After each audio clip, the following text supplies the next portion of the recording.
Sorry, I dropped that. You want some bacon? I'm okay, I might throw that up. Thank you though. So I did the Mountaineer, and it was 85 miles and almost 9,000 feet of climbing. This is the route we went clockwise, and it was pretty smooth until that climbing section, and you can clearly see that kind of near mile 60. Started out pretty fast. This is Alexandra, and I think she knew the person in front of her.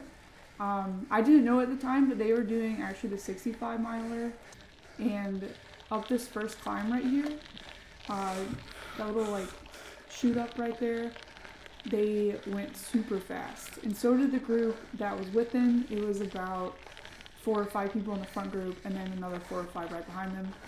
I got dropped off the back of them just slightly, and I could still see them coming down the other side of the descent, but I actually never saw anybody again after this first climb, and it was about 20 or 30 minutes and maybe 20 minutes into the race. I was alone the rest of the whole day.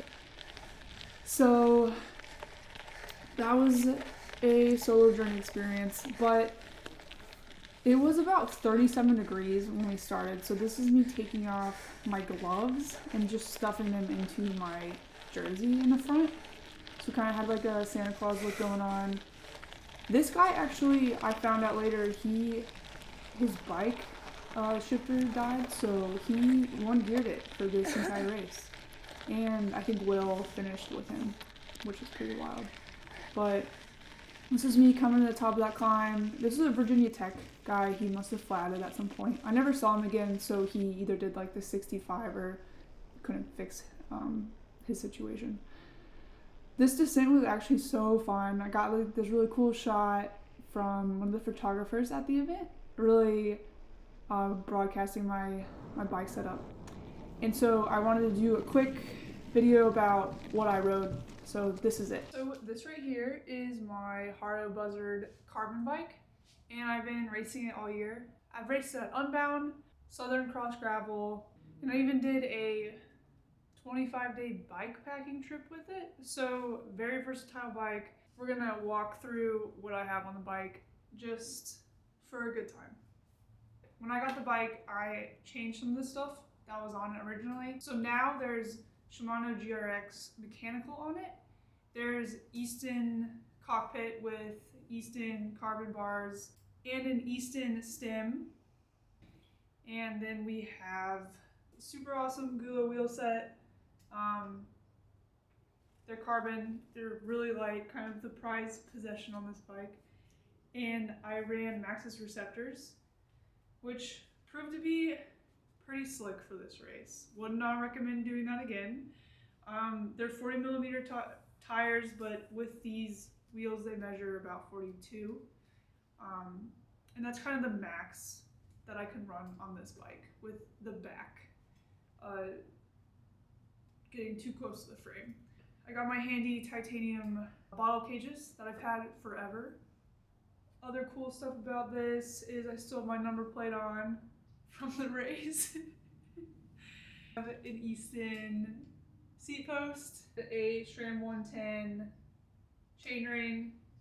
It's a 40, and so I had a 46 on it before I left for my bike packing trip. And the 46 was for Unbound, but obviously I am going to be climbing a lot more during the bike packing trip and this race, so there's a 40 on it now. It's narrow wide also, just to help with the one gear or one by setup. And there's an XTR 12-speed cassette on it, which works with this SRAM 11-speed chainring. One other thing to mention is I have a Siga E power meter, and actually the Mountaineer man himself, Gordon, suggested it to us, and it's been great. I have it on my mountain bike also. Other than that, I just have 160 rotors. I also have the power saddle, the Mimic power saddle. It's a 142 millimeter length. I have 155 on some of my other bikes, but it tends to cause a bit of a problem. And the cranks are 170 millimeters. The wheels held up through the chaos of the race. I highly recommend these. They've been so amazing.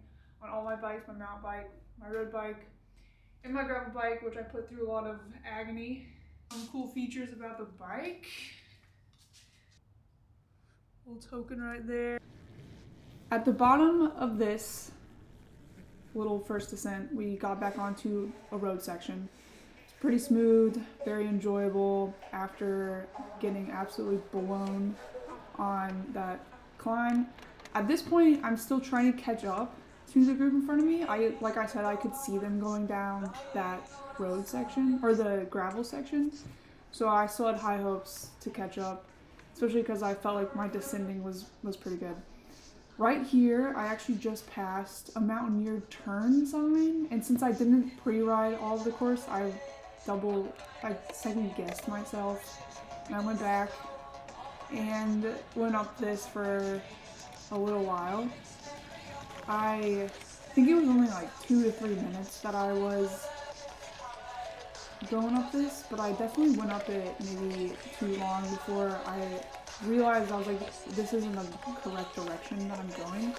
So I eventually stopped and looked at my bike computer, but I still couldn't tell because it doesn't zoom out enough.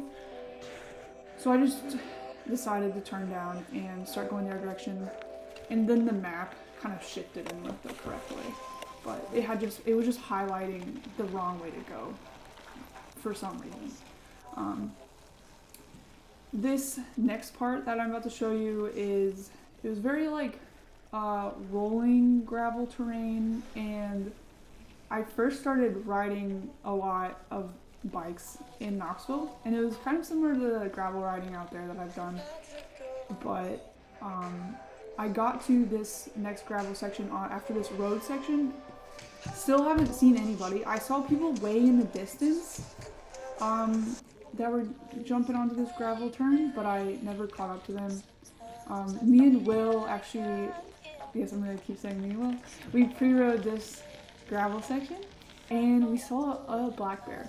So this was the black bear, full video in here of him. We actually got out there kind of late, so we were stopped, making sure that we were gonna get back in time, and over Will's shoulder, I was like, that's a strange looking tree trunk. And then it moved, so I was like, I think that's a black bear. So this is us just pre-riding a little video, me getting comfortable with my bike.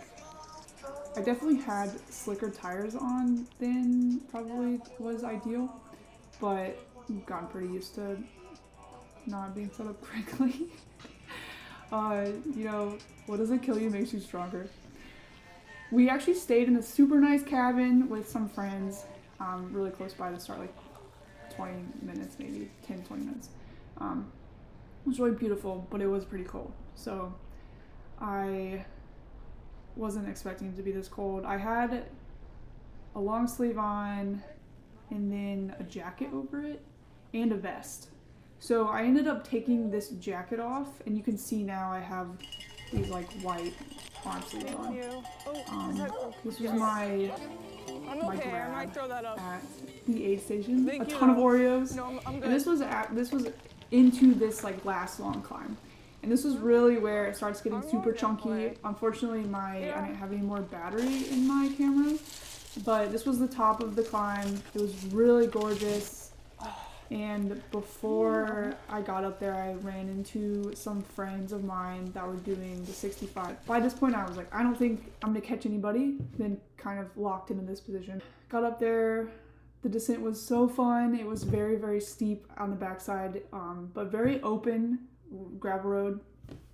Got some cool shots here. Ended up just finishing it out and was about 45 minutes in front of the next girl that did the 85. So it was a good day, and I'm definitely stoked to have done this race, and I highly recommend it if you're close by the area, or if you want a nice getaway in the valleys of Virginia. It was absolutely gorgeous, and we had some good food afterwards. So thanks. Tires in play. Yeah, you should get up there. Congrats, Sierra.